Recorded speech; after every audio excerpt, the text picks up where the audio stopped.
her i landsmøtet. På Jæren sitter Mikkel innestengt med 13 andre. De vet ikke at de skal flås om et halvt år for at pelsen deres skal sendes til Danmark. Der selges pelsen på auksjon og kjøpes av en skinnbader i Hongkong, før en designer i Italia kjøper det behandlede pelsstykket, og Mikkel ender opp som pelsdysker på et par støvler i en butikk i Karl Johan, slik at fine damer kan trippe rundt med revepels på skoene sine.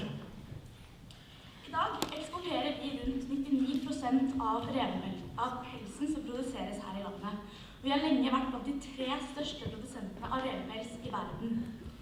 I tillegg har vi hatt en rolle i å spre pelsindustrien til andre land, blant annet ved å vise verden at det er greit å la de lide for skjønnhet.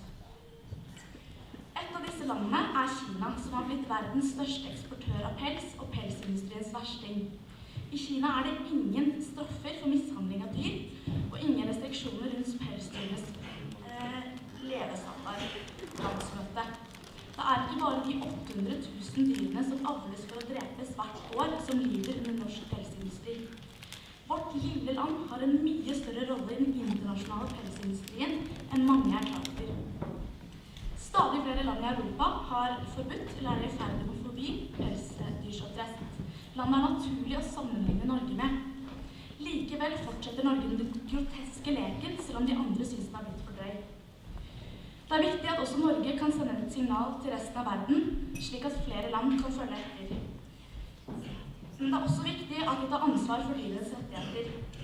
Unge Venstre må derfor fortsette å gå først i rekken for å avskaffe norsk pelsindustri, både for Mikkel og for hans søsken over hele verden. Takk for meg.